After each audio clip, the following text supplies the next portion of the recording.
Hey guys, Ronnie Calhoun here with Miss Lou Champion Spotlight. We're in the studio with Renee Wall. Renee has something really cool going on that she's doing in the community that we wanted to help her get the word out for. And why don't you tell us a little bit about what it is and how it got started?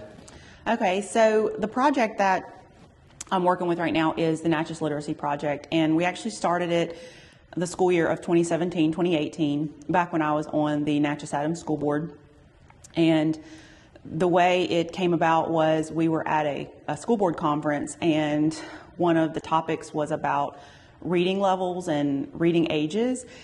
And they talked about how third grade marked this turning point from reading, learning how to read to reading to learn.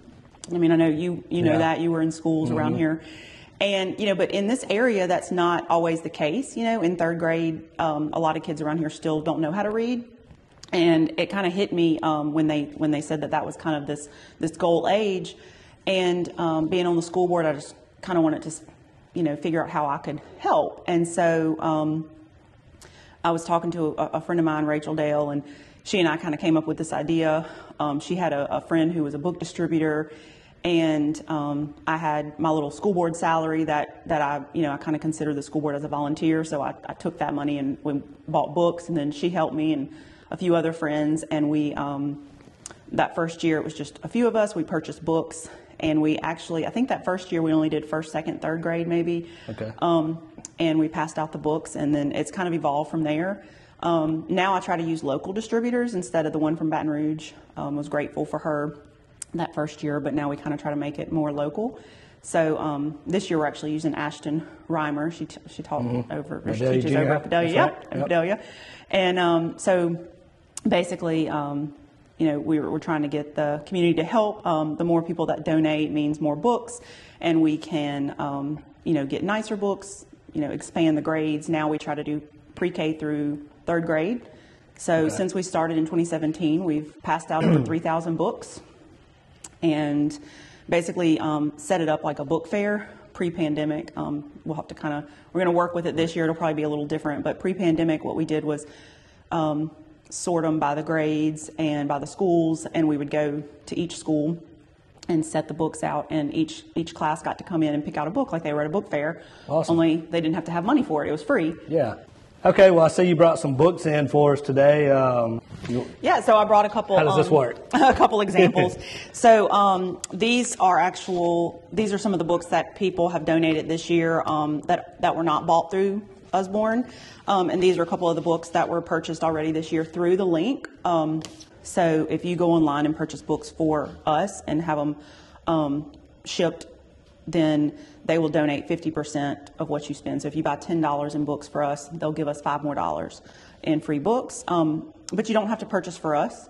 That you can also go online and purchase for yourself. So like if you've got grandkids or kids or whatever, you can purchase those books for your own children. If you want to you say, you know what, I don't really want to support your cause, Renee, but I got a couple grandkids, so I'm going to buy them some Christmas presents.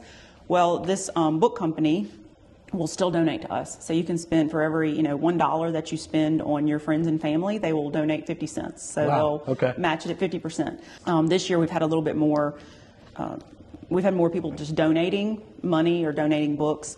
But there's lots of different ways people can help.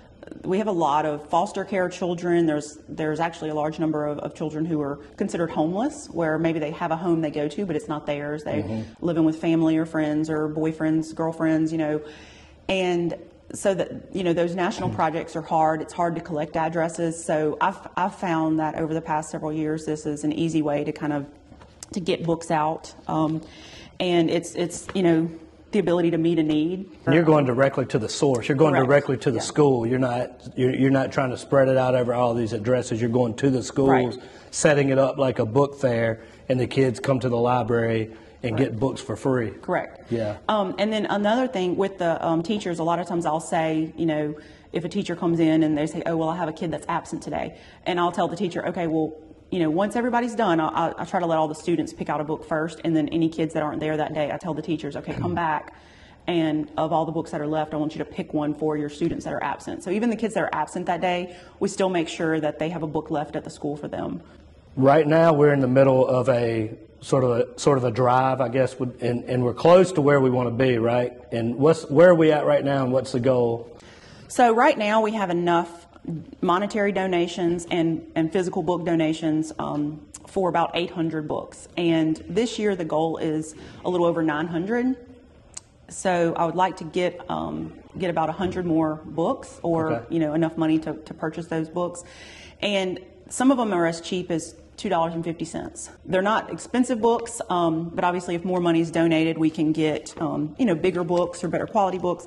But I mean, the kids get to pick. So I mean, it's everything from rocket ships to dancing to Old MacDonald Had a Farm. Donate books, donate money. They can purchase books for themselves.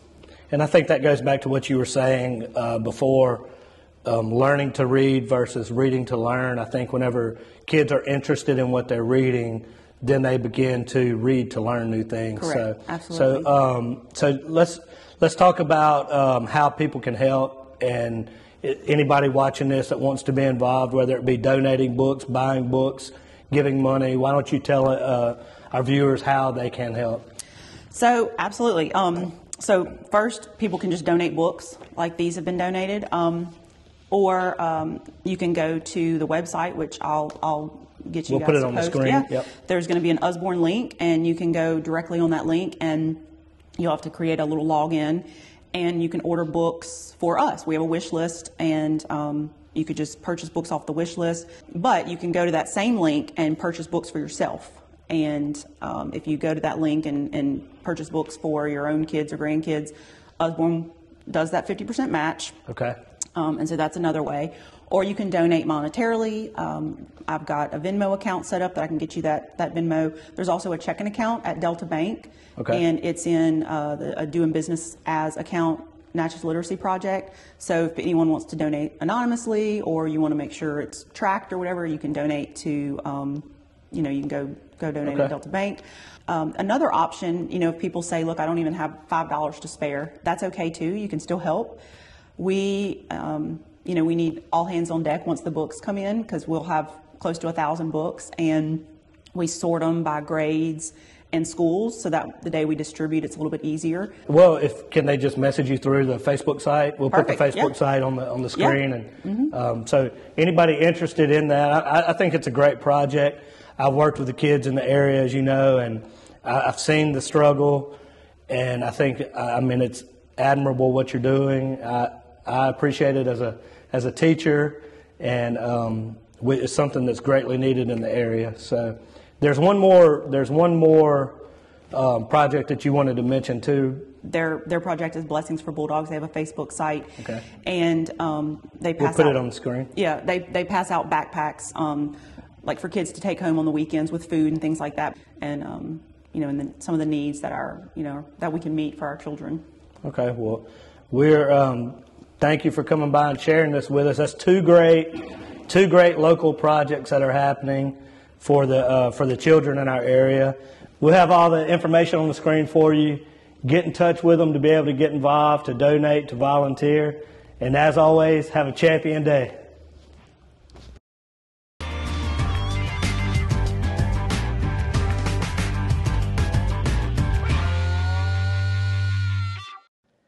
If you like what we're doing here at Miss Lou Champion Spotlight, make sure to like, follow, share on Facebook and Instagram, and visit our website, MissLouChampions.com. It costs you nothing, and it helps us to continue to shine the spotlight on awesome people right here in our community.